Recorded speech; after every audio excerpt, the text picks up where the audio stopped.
So as you all know, we really mix things up in our teaching ministry here at this church. And we have some teaching series that are really nerdy, theological teaching series, which I affirm as important to our faith. We have several teaching series on Scripture, straight from Scripture, exegetical series on the Old Testament as well as the New Testament, other series on contemporary issues. And what we're doing this week is we're closing up a series on spiritual disciplines. And this kind of teaching is a little bit more practical. It's a little bit more embodied in nature, where we actually go into the practices or important practices of our faith. And for the last 3 weeks, we talked about the practice of Sabbath, the practice of blessing, and the practice of prayer, and what that looks like in the Christian life. But when people in churches teach on things like spiritual discipline, I find that we oftentimes will either stick towards like the theory and the principles behind the practice, and that's certainly important, or we kind of go straight to the mechanics of the practice, like the how-to, like how do you do this, what do we do kind of questions. But today, we're going to invite a panel, which I'm going to invite them in a few minutes, to discuss not so much just the principles behind the practice or even the how-tos behind the practice, but we're actually going to talk a little bit about the lived experience of certain practices in the Christian faith. And today we'll be asking the question of, what is the lived experience of prayer? Have you guys ever wondered what people mean when people say things like, I heard from God when I prayed? Like, God told me this. I heard from the Lord. What does that actually mean? Does that mean I heard an audible voice, like someone who's hallucinating, possibly? Does it mean that I'm getting an impression in my heart? Does it mean that there's an image that pops up in my mind? Does it mean that I'm having a certain... Like, what exactly do you mean when someone says, I heard the Lord speak to me? Similarly, I'm also wondering if you ever wondered to ask the question, what do people mean when they say they felt God's presence? What kind of sensation are you talking about? And how do you tell the difference between the kinds of sensations that we feel of God's presence in prayer and the kinds of sensations that we feel when we drink certain substances that are not illegal, or perhaps sometimes illegal too?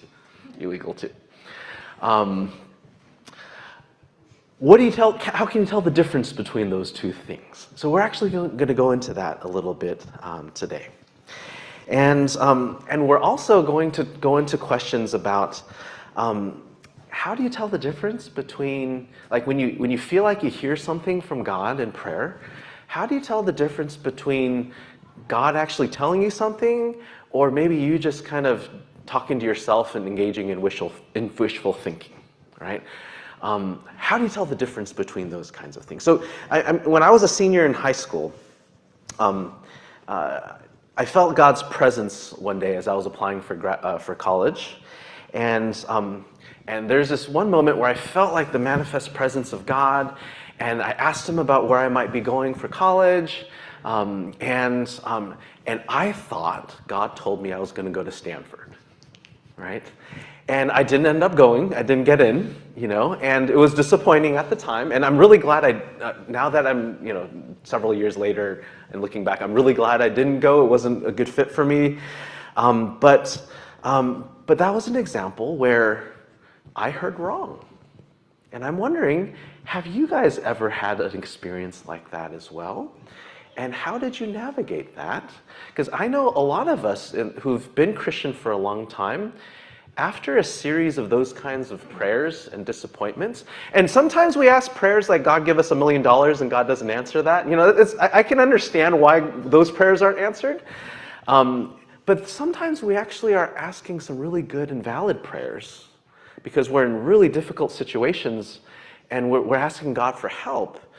And we're asking for things that are good, not greedy, but good and valid. And God sometimes it feels like God's kind of leaves us hanging, you know? And I've met many Christians who've been Christian for a long time, and they've kind of quietly stopped praying because they've kind of given up, you know?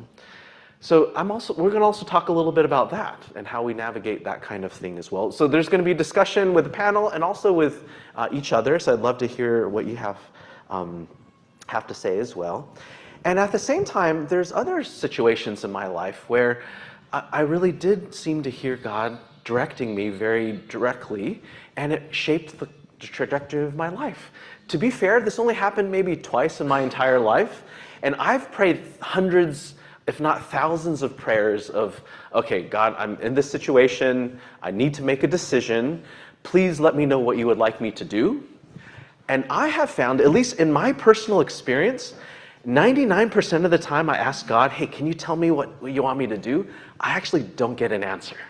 And I'm just kind of making it up as best as I can and go, hey, God, I'm going to try my best, and like, God have mercy, and I'm going to move, right? But 2 times, God did actually direct me in the entirety of my 46 years thus far. And one time was when I was 22 years old and I was a senior in college. Back in the day, I used to be a software engineer. I don't know if you guys knew that. And I double majored in social welfare and software engineering, and I had accepted my dream job at Microsoft. I was going to be a product manager for Microsoft Office, and my parents were ecstatic. I grew up in an immigrant Chinese American church, and they were going to tell their their friends, that their son just graduated and is now a manager at Microsoft, right? And this is a little window into the thinking of Dave back when he was 22, and I just didn't care about school anymore, and I wanted to goof off. So I took this random interview in Austin, Texas, because I wanted to skip class and I wanted a free vacation so I can check out the cactus and the cowboys and stuff like that out in Austin, Texas. And I was going to totally blow off the interview and just bomb it on purpose so I can just enjoy a free trip. And then when I was at the interview, I felt the manifest presence of God. And I was thinking, oh my gosh, God, you want me to work here. And then after interview 2, I'm like, oh my gosh, you want me to work here. What's going to happen? And then after interview 3, I'm like, this is the most godless company I've ever interviewed with. There's no reason for me to live out here. And I'm going to work 60 to 80 hours. Everyone here wants to be a millionaire out of the stock options, and that's not on my agenda, God. Why do you want me to? And at the end, and this is a principle that we'll talk about later today, like when God asks you to do something, we don't really have much of we have to obey, And I reneged on the Microsoft job, pissed my parents off. They still talk about it today. It's like been decades, right? They're like, honey, and I don't go into the Chinese, but the idea is like, I can't believe you wasted that opportunity.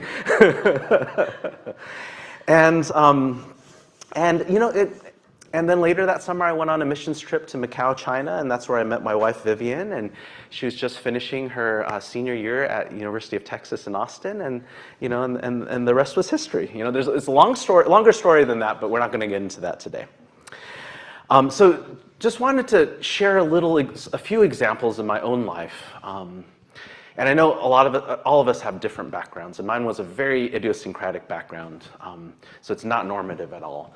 But I'm wondering if many of us can relate to this experience of being really disappointed in prayer when we thought we heard something from God, and at other times, God really actually moving and answering in ways that really form and shape the rest of our lives. So as I invite our panel speakers, and we have Eric, we have Marcos, and we have Rayanne, we're really in for a treat. The first question I'm going to ask them is the following. From your lived experience, how would you describe the felt presence of God? How would you describe what it means to hear God during prayer?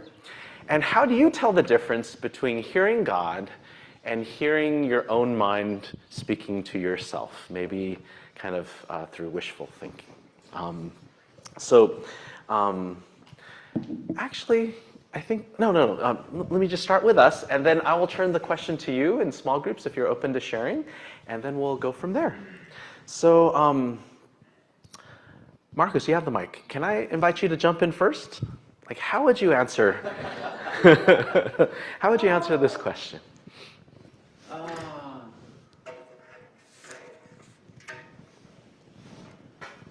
Well, how do I experience when God speaks? Yeah, sometimes it's a word from the scripture. Sometimes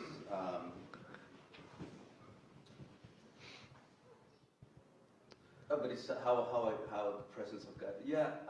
So yeah. Sometimes it's a feeling of warmth. Sometimes it's a feeling of um, it's a different sensation that I feel every day. It's something supernatural. That's what I call. Because sometimes it's difficult to describe. Yeah. And so I can't.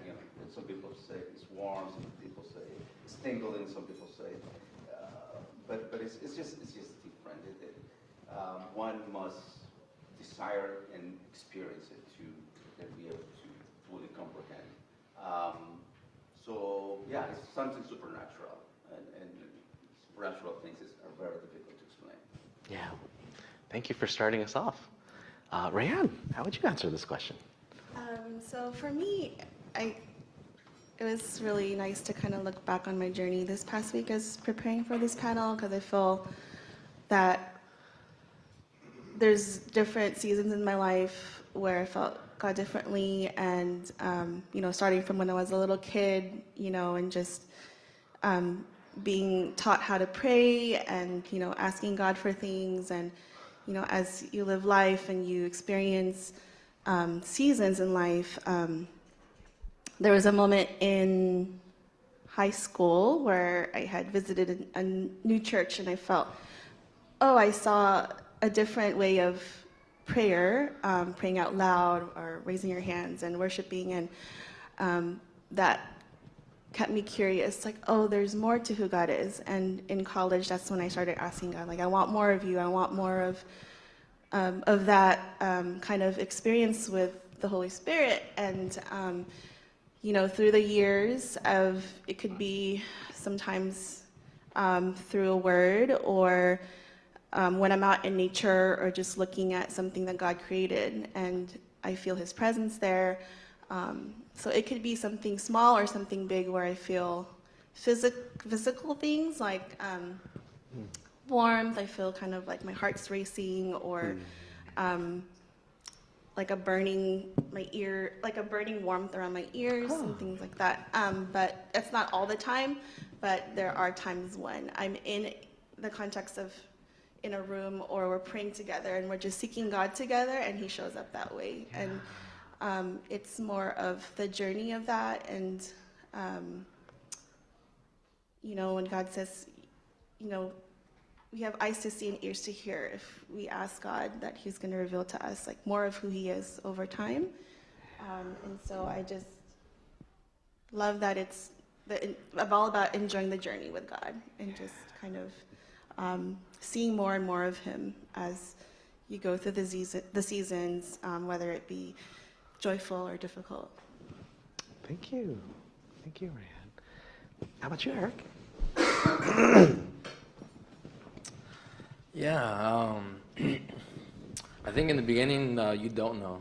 You really don't know. It's something that it just takes practice and practice, and many attempts.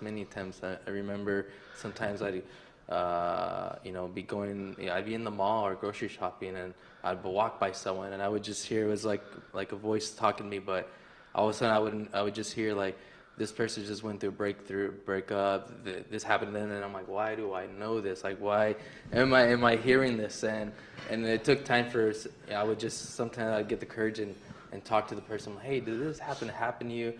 And I would hear, and then they would tell me, like, yeah, this happened, and I'm like, okay, I'm hearing God. But it would take, practice and practice. But for sure, for me, I would hear like a warmth, an impression.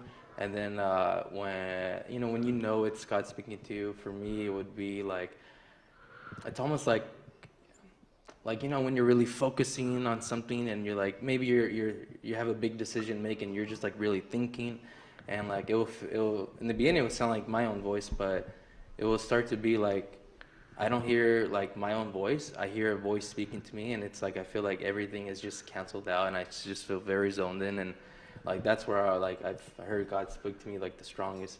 But I think it definitely takes like just just practice and repetition of just hearing God and trusting Him and stepping out and just like, okay, I think this is God. I'm gonna try it, and it doesn't. But the worst thing you can get is like, oh, it wasn't God. But that's how you know. That's how you figure out. But at least that's kind of what happened with me. Just let me see if it's God. Let me try it out. Let me test it out. And then yeah, it was. And sometimes it wasn't. Yeah, I know when the four of us talked about this a few days ago, I think one of the themes, and I think this came out very clearly just now, one of the themes that is that feeling and experiencing God, it's not cookie cutter. I think it's different for everybody, and different even for the same person depending on the season of life.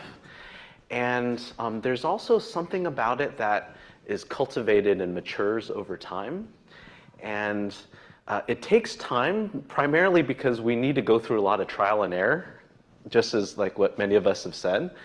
And over time, there's like this gradual cultivation of this sense of discernment of, okay, like from all my experiences collectively over my life, of where I got it right and maybe wrong, this actually feels more like God. This doesn't really feel like God. Why don't I turn this question back to you guys? How would you answer this question? Discuss with a few people next to you. How would you describe the felt experience of hearing God, and how can you tell the difference how can you discern between God and your own voice? Go ahead.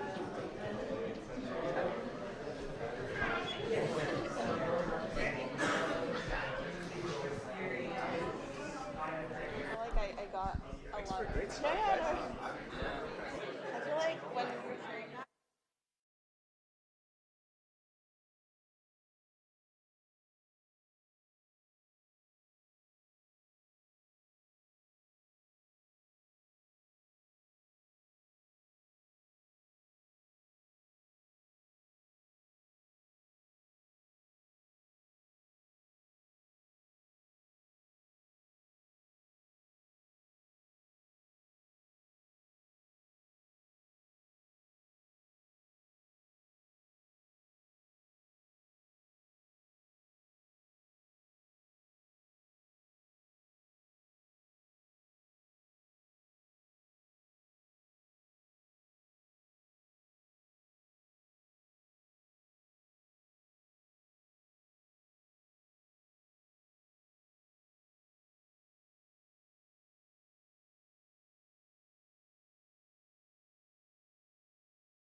I'm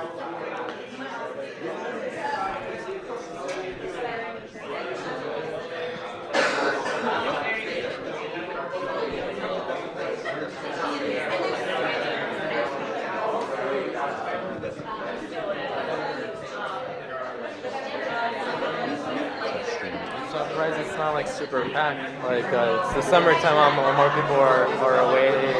Yeah, that's unfortunate. I think it would.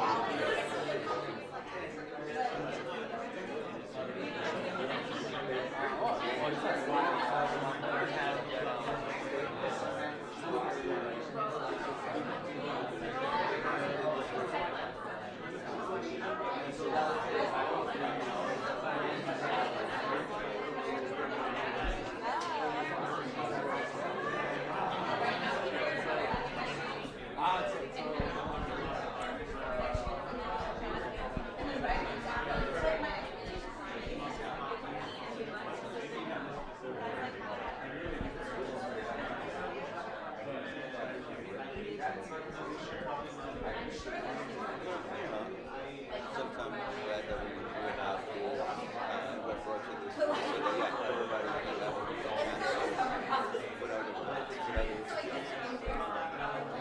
There's something about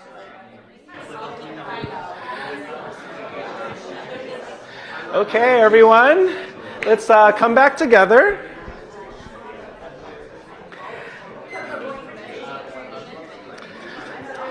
It really feels like we have a lot to say about this topic, huh? And it's okay if it doesn't, if the answer is no to this question. But is there maybe one or two of you that might be open to sharing what you guys talked about in your small groups? We'd love to hear from you too. Is there anyone that might want to share?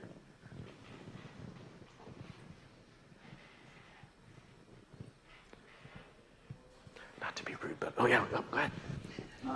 So I think that the common thing that, as I was talking with him, like that we felt, and that I live pretty much all the time, is that there's like usually an outside of yourself feeling that you get. So whatever your normal is, God usually likes to challenge that a lot. Oh, Yeah, that's good. That's how you think. So I'm going to think opposite of that and bring you to life in a way that makes you probably uncomfortable. It's going to stretch you, but it's going to be good for you. And that can take shapes in different ways. So, you know, if you're an introvert, then God might speak to you in an extroverted mind so that you can kind of like, you know, get outside of yourself. So, but then there's also the fact that like, at times when you pray for something that could be really good and it doesn't turn out the way that you wanted it to, you set yourself up, for better or worse, to a disappointment. Yeah. And that can lead to like a diminishing of confidence, maybe even like a challenge of faith. And so that can be very scary. Yeah. And I think that it's hard to work through that, and especially if you try to do it alone. So the importance of community really came up in that context too. Sometimes the disappointments you feel personally might leave room for encouragements you feel communally. Yeah. So that's kind of the distilled version. Well, thanks for that. And we're going to totally jump into that in the next question. But thanks for getting us started. And what I took out from that was that I think when there's a side of God that feels really warm and loving. And then what you're sharing also is that sometimes there's a side of God that's a bit challenging and makes you feel uncomfortable too. Anyone else? Maybe one more who might be open to share. Jay. One thing that has been helpful for me is like I think it's also based in relationship, and it's not so in that too. Like God relates, or maybe not He relates to us, but He like it is always about His will, His heart, His kingdom, and so His heart is always how does He help us align to that. And so like for me in my 20s, like He had to speak very drastically to get my attention because of what I was living in and doing. But as seasons have changed, like God has worked with me and how I can hear from Him so that I would hear from Him. And so I think it's beautiful because we can always talk about prayer as like it's a point in time.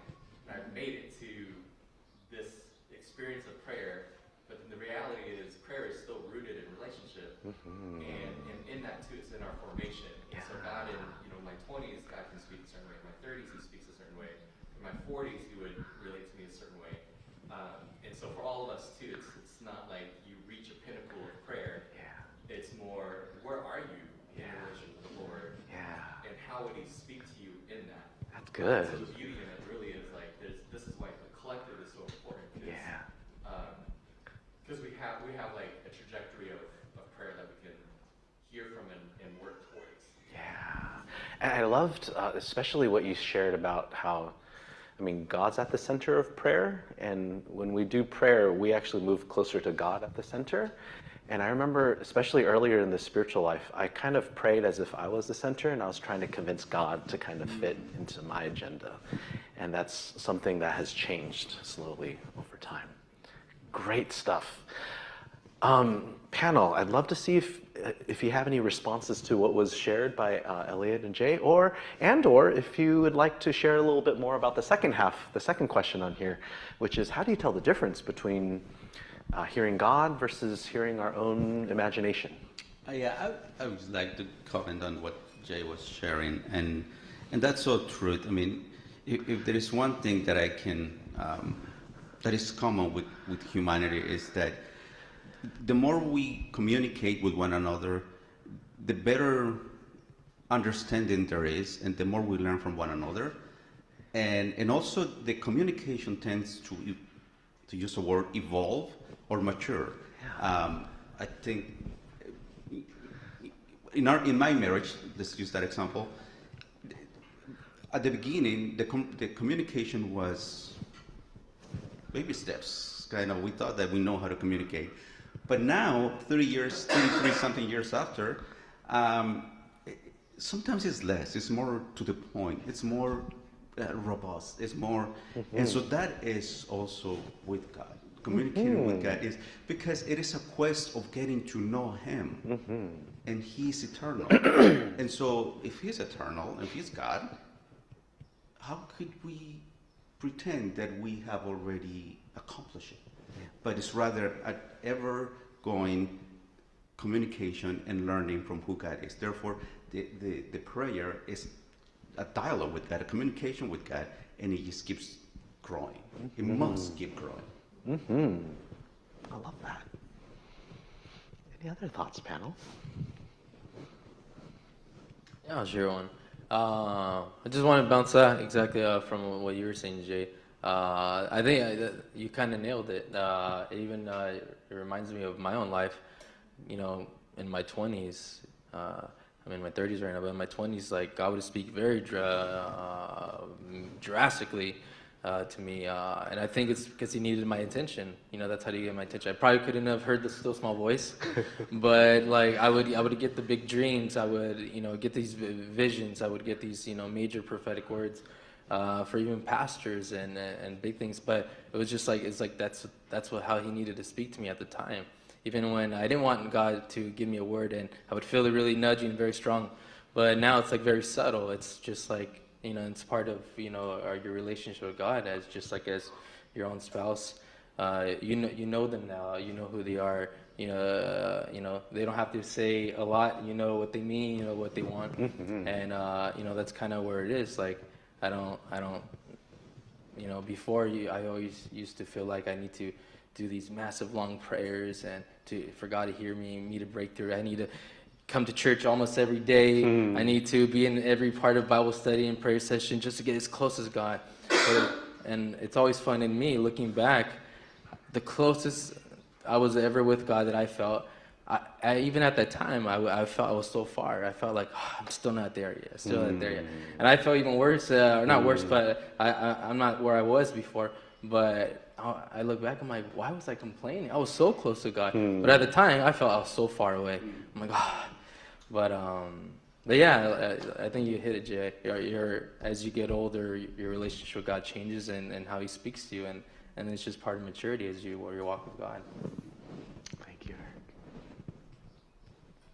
Yes, everything that was said was spot on. I'm just so happy to just hear everybody share. Like, this is just so good and filling, and just thinking of sharing today just made me look back through this journal and the way, even like how I wrote and put things in my journal was different over the years. And I look back like God met me at that time when there's stuff you're like, oh, I don't know where you are, or, you know, I haven't heard from you or whatnot. But the reminder is always like, I'm there with you. I'll never leave you. I'll always surround you with my love. I'll always surround you with my embrace. And I think whatever season we're in, I think, yes, it is the growing with him, the walking with him in the garden, the just the going in and going out. The verse in Psalm where can I go from your presence? Wherever I go, you're there. Whether I'm in the depths, you're there. Whether I'm in the mountaintops, you're there. And just that he's relentless in his love for us, that he just wants to spend time with us. He wants for us to know him, and to grow in him. And we're not the same people that we were, 10 years ago, 20 years ago. And that's just the beauty of who God is, that he is God with us through all these years. So. Okay, thank you. Well, let's jump to the second question. So there was a slide in between that I'll probably move to the very end.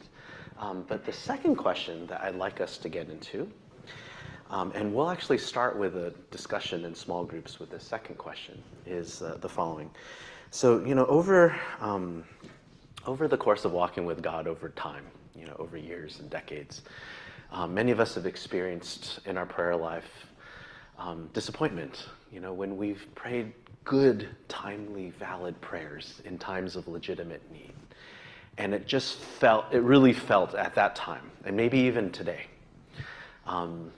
this sense of profound silence from God.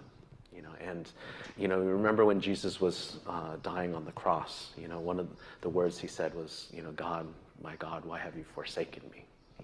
And that feeling of abandonment from God or silence from God is not only experienced by Jesus himself, but some people, some scholars and mystics have argued that, like, some of the more of a spiritual giant you are, the drier the desert period has been for you. So there does seem to be a correlation there, and there's a lot of disappointment along the way. So my question for all of us is the following: how have you navigated these disappointments? And I recognize that some of these disappointments are still ongoing now. They're not resolved, and they may not be resolved for a long time. And how have you navigated it, and why do you still pray today? Discuss, and we'll come back together. That he chooses to approach or respond to your prayers does. You can always be sure, like Camille is saying, that he is always good. He's always going to come through for you, because that is his character.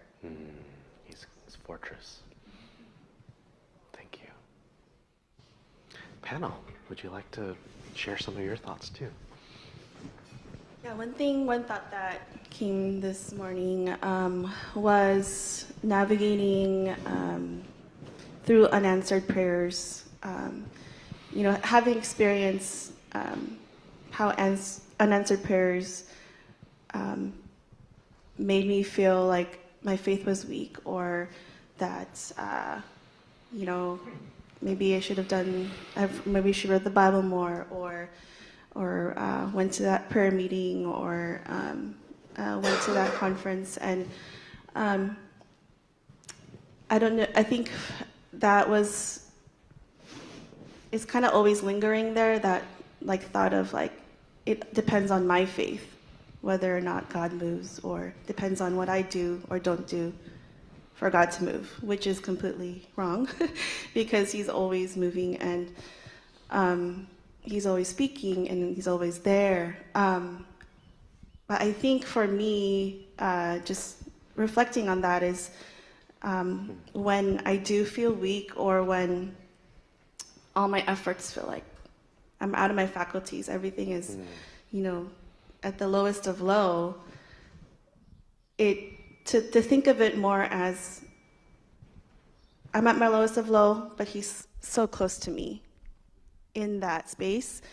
And I think of it as he's more present with me in that space, because I don't look to my own strength, but I look to him, and I lean on him. So whether or not I'm feeling empty or sad or discouraged, I bring that discouragement and lean to him, like lean on him, I mean. And I think that there's different seasons in our lives where that happens. And I think it's just kind of the nature to think like, oh, it was me or something I did or didn't do.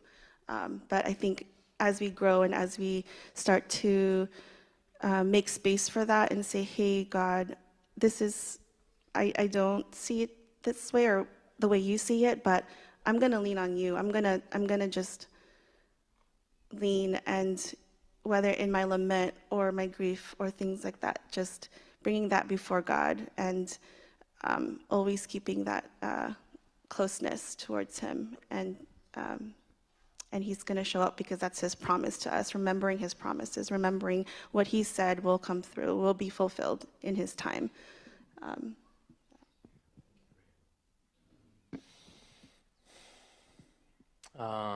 Yeah. First of all, Camille, you're not crazy. Just want to say that. And that's for everybody too. You know, you guys are not crazy. We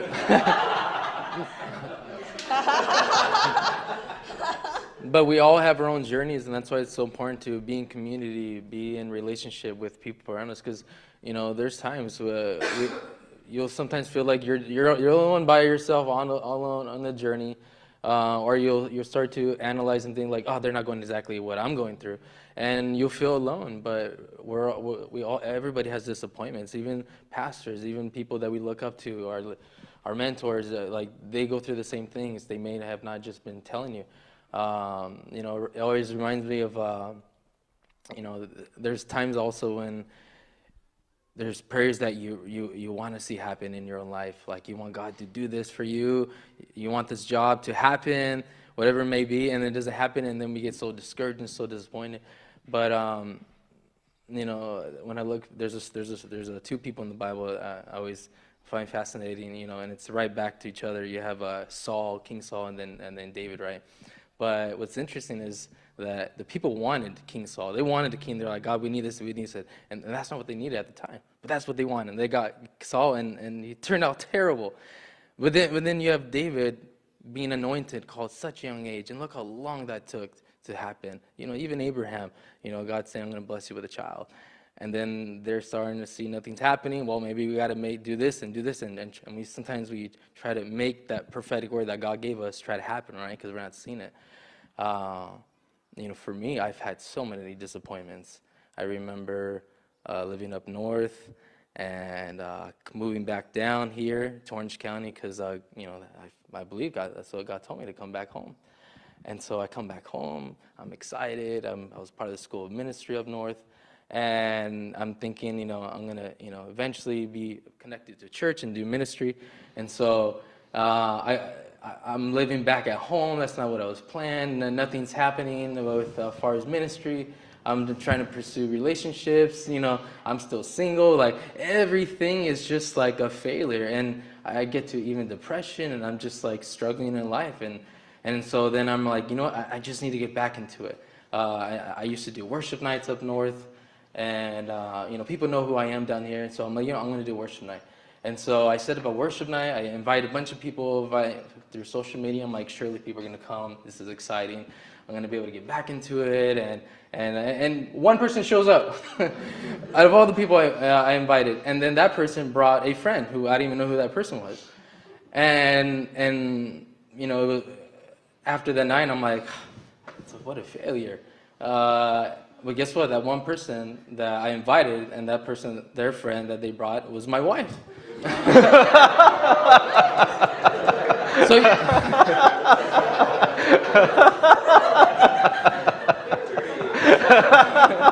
victory. But the failed event that I thought I had, all these, you know, months and years of that, I'm like prayers are not being answered. I'm going downhill because I was up here, but I'm going downhill. I'm like, what is going on? God is turning around, and sometimes we just have to be patient and wait and know that God is He's gonna, break through in our lives. And so for me now in my life, I know God comes through. I might not experience it now, but I'm just gonna be patient. I'm gonna wait, and I know it's gonna come through. But it takes learning. It takes that crying moments where I'm just like, what is going on, God? But we all go through it, and so it's so important that to share your struggles with someone in the church with who you trust, because they can bring that confidence in you and let you know like you're okay, you're not alone. Because you don't want to be alone. Thank you, Eric. So word to the wise, start making worship nights that you're single. Worship nights, white people. All right. Yeah. So disappointments. Yeah, I had my shares of disappointments. When it comes to prayer and expectations, and one of the things that I've learned to a few things that I learned to deal with that is that number one, I must understand who I'm speaking to, who I am talking to. I'm talking to God, to the Almighty, to the Creator of everything, to the one that we have been given direct access through Jesus. So it's not just the little God, it's the Father. And so with that, it gives me a perspective. Also, I've heard people saying, I'm disappointed with God. It's like, how preposterous is that? You don't know who God is. If you were to know who God is, if you were to try to understand who He is, there is no such a thing, because He is perfect. You can be disappointed. I can be disappointed at myself, at things. So I had to learn to route my disappointment properly. Because God, sometimes He answers no, and sometimes He answers yes. Sometimes He doesn't answer for a long time. Mm-hmm. And that's God. That's who God is. And so in order to deal with disappointment, I had to learn that. God had to teach me that I am dealing with Him, and that I must learn to reroute my disappointment to the proper context. Because how can I be disappointed to God? He's perfect, He's good, and He will not change. He will never change His character, who He is. And so, so that's one of the ways that I deal with disappointment. And to understand that, sometimes He answers differently. And I have to be okay with that, because He's God. He's love. I don't understand many of the times, but He's still love. He still loves me. So why do I keep praying? Because it is a command that has been given to us. It's part of the communication that we must have to have a healthy Christian life. If we don't communicate with God, then we're not having that growth. We're not having that healthy life that we're called out to have. It is optional, but it's imperative for Christian life to pray. It is optional. We have experienced that, and I experience it sometimes. It's like I have the option to pray or not. But it's imperative that in our relationship on my relationship with God, I have to have that communication to see what He wants from me, and to hear what He wants to give me. Why do I keep praying? Because He wants us to be persistent in our dialogue with Him. He wants to create that habit on us to have that relationship and to discover how beautiful, how grand, and how healthy it is for us to partake of that. I think I jumped to the next part of the question. Oh, that's good. Yeah. Yeah, I think that's, yeah. Thank you, Marcus. And I'm looking at the time, and we do need to land the ship. So let me offer a few kind of synthesizing thoughts as we kind of close this time together, close this sacred space together as well. I think we've spent a lot of time just talking about disappointments with God, and something that we can sense is that this is touching on something that's very real and felt in this room. A lot of us can relate to this in a very personal way. And I think it might be important to note that there are different types of disappointment with God. Right? There's one kind of disappointment where when I was in high school and I didn't make the varsity tennis team, I was so angry at God, I flipped him off. This was when I was 16 years old. This is a window into how Dave is. This is not a model of what you should follow. This is just a window into how Dave was in 16, and maybe to some extent still at 46.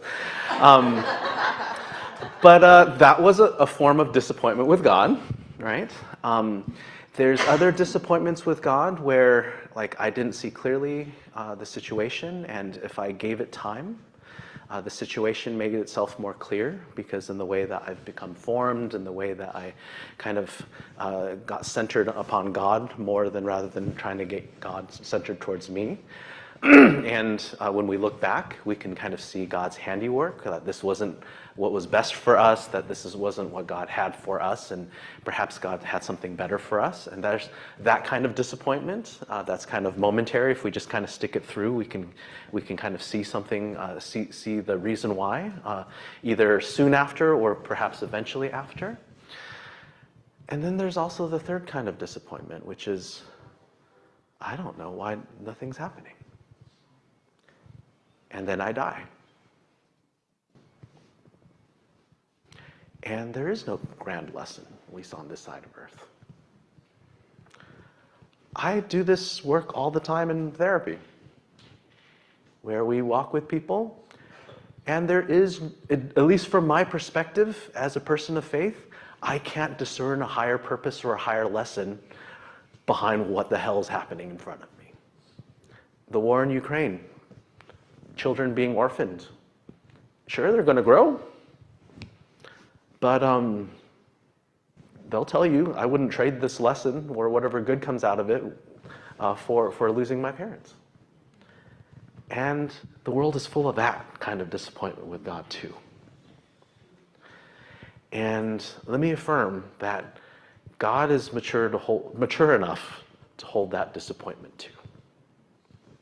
And what we want to do today is, I love having a space for us to hold each other's that kind of disappointment too in our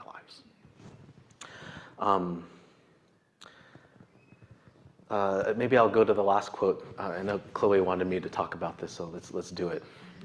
I had a meeting with Archbishop Angelos, who's the Archbishop of the First Coptic Orthodox Church in London, and we're going to partner together on research. The meeting went really well, and we were talking about Orthodox spirituality from Egypt. And this is a historic branch of Christianity that existed centuries before Protestantism, even before Roman Catholicism.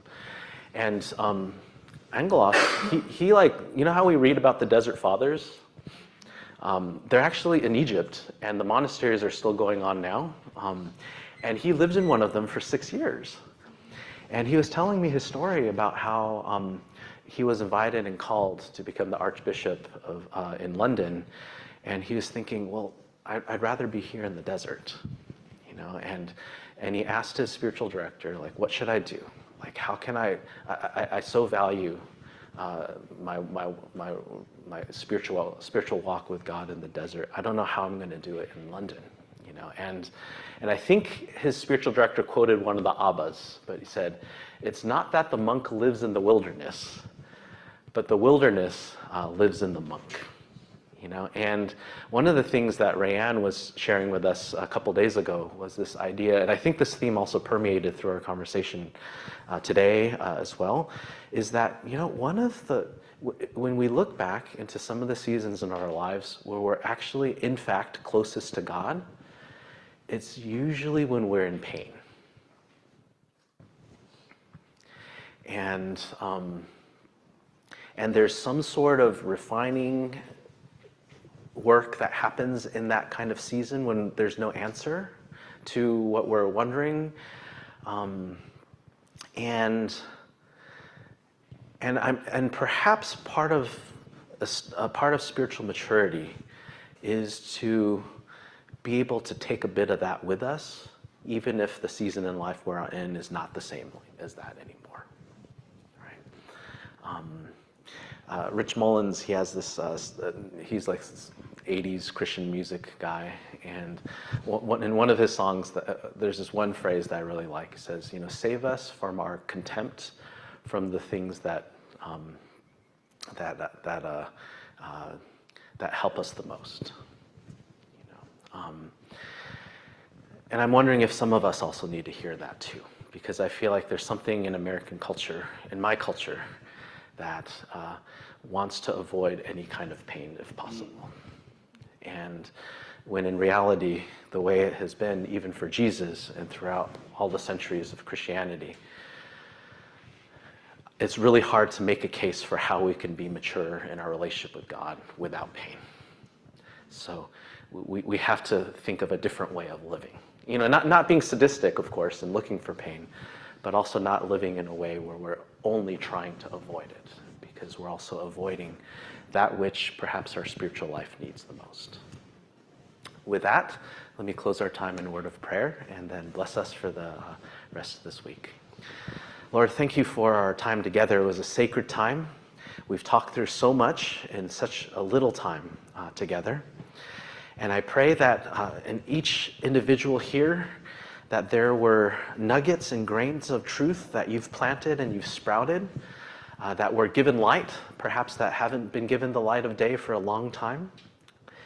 And we pray, Lord, that these sprouts that were sprouted today will continue to grow, will continue to mature, and will lead us as we lean into them, even in the difficult places. As we lean into them, Lord, would you lead us into where you like us to be, so that we can mature in our relationship with you in such a way where our communication with you evolves as we become closer to you. In Jesus' name I pray.